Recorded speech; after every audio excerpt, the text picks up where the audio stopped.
How to use the BTaT cold brew coffee maker.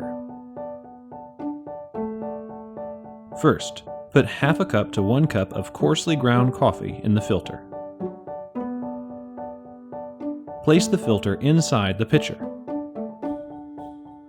Fill up the pitcher with filtered water and pour in a circular motion to wet all the coffee grinds.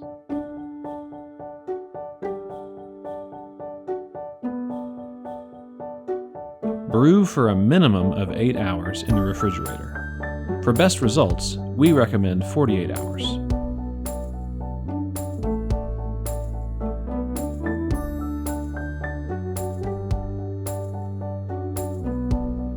Remove the filter.